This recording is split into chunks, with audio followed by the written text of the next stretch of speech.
Howdy folks, Jeff here, certified car care professional. We're in the shop and today we're working on a clock spring on a vehicle. It happens to be on a Jeep, but a lot of times you hear the term clock spring or you say what's a clock spring or what's involved in doing a clock spring. Well, I wanted to show you all that today. And remember, I'm not a how-to video. I'm just trying to show you car care tips to let you be a little bit more informed as far as when someone's doing something to your vehicle, what are they doing, and you know, why does it cost so much, or what does that part actually do? Well, the clock spring is actually up underneath your steering wheel here, and most of the time the biggest problem that you'll have is your horn doesn't work, or your horn goes off when you turn the steering wheel. You turn the steering wheel halfway and it'll honk, or you'll have an intermittent problem with your horn. That's normally the main reason you go in and do a clock spring. Well, what's involved is, and I'm not a how-to video, but this is your airbag here. So if you're in a wreck, this is the airbag that pops out and keeps you from getting hurt, keeps you in the seat a little bit more besides the seat belts. Well, what you have to do is first you have to disable that, because we don't want this to go off while you're trying to work on the vehicle. Remember, it's designed to go off. So we have to disable that, which is either pulling some fuses or unhooking the battery and then waiting a certain amount of time to let this disarm itself.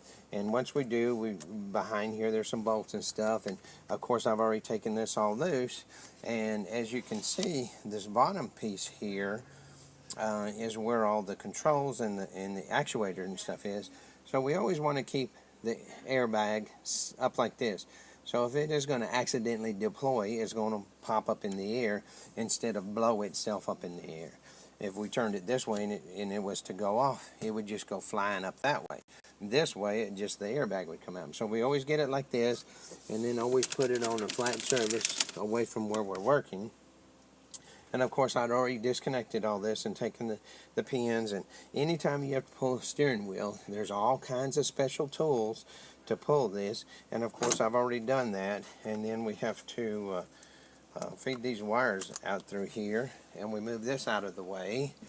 And then there's a bunch of trim that you can see I've already taken loose and removed it so that we can get to it. And you can see that this is the clock spring.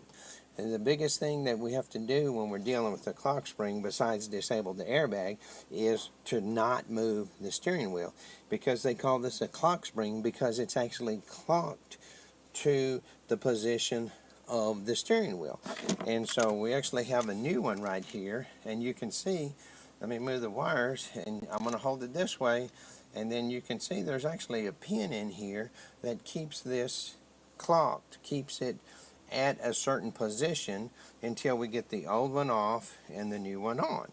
Well, that's what's all involved. And of course, you know, we have to unhook it here. Sometimes you have to go back to the wires back up underneath here and unhook it. And it depends on the vehicle, but basically that's what I wanted to show you, was what a clock spring is, what's all involved, and is it a do-it-yourselfer? Well, you see, we have a few special things that we have to deal with the airbag. We have a few special pullers that we have to deal with to get the steering wheel off, and sometimes there's another ring right down here. And so maybe this is something that you probably want to let a professional handle. You want to take it to a certified shop, and that way it's done right. This is put on, it's orientated right, and then you're not going to have a problem. So later, if you know you happen to have an accident or whatever, then we know that all the pieces such as the airbag is going to deploy and work properly. That's today's car care tip. As always, thank y'all for tuning in.